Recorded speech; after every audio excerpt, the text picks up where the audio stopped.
I've worked for Waldenström France for 4 years now. And first of all, on behalf of Waldenström France, I'd like to thank the organizers, SiRIC CURAMUS, SiRIC InsiTu, and SiRIC EpiCure, for allowing us to be here today and speak in front of researchers, doctors, and even patients. The visibility of our association is, for us, a key point of our development that aims, among others, to promote the well-being and the quality of life of patients.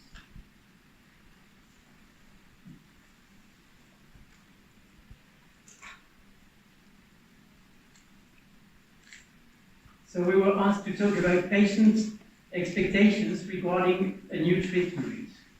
We designed a questionnaire that we sent to all our members, nearly 500 people. And though we only received 48 answers, that makes nearly 10%, it helped us to highlight the following points. How would you see your ideal treatment was one of the questions.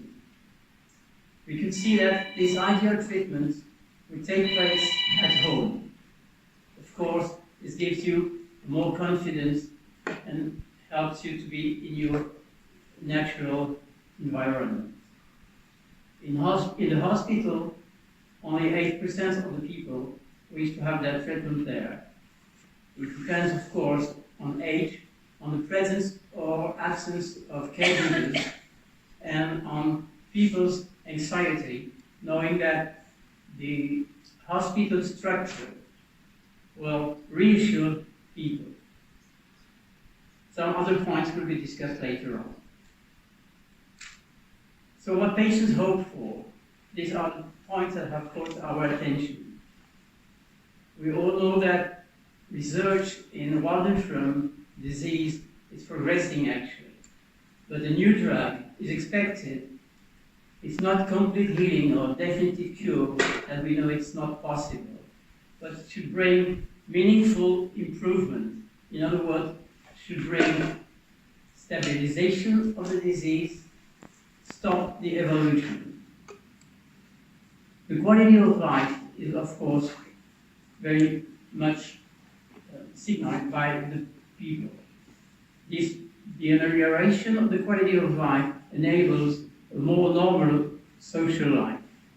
That means a greater independence from others, less reliance on constant care. Side effects should be as minimal and manageable as possible. As you can see, those points are not specific to Waldenström's disease, and we can find all those points in most of the chronic diseases that we know. From another point of view, the access to treatment is important, and it has been very well and clearly explained in the previous presentation. A faster evaluation and approval process should give a rapid access to treatment. One should know that time plays against patients. On the other hand, the treatment should be covered by the French healthcare system, whatever line of treatment it concerns. Another point I'd like to emphasize is the patient involvement. A clear information on the benefit risk balance given by the doctor or the nurse is very important, and it is really asked by people. This information will help an active patient involvement in treatment decision, though we know that this pathology, which is really heterogenic and polymorphic, only a doctor can choose the right treatment. But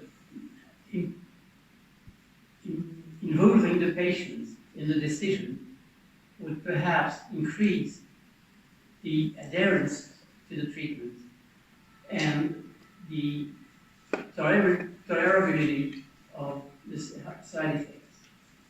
This erodes the principles of health democracy and patient partnership that is well explained by our colleague from humanities and social sciences. In conclusion, I would like to emphasize 2 points. First of all, participation in a clinical trial. On this slide, the question was, would you be willing to participate in a clinical trial? As you can see, 10% said no. 43.8% said yes. And 45.8% say they didn't know. In my opinion, those people would certainly be convinced to participate in a clinical trial.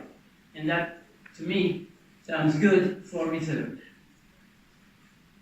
The second point is whatever the cost, quoi qu'il en coûte.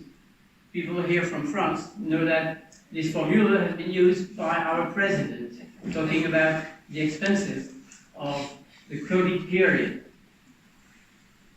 We know, the Welsh community knows that it is not possible today to ignore economical facts. But if this formula can be reused for research in rare diseases over the world, that would probably give great hope to patients. Thank you very much for your attention.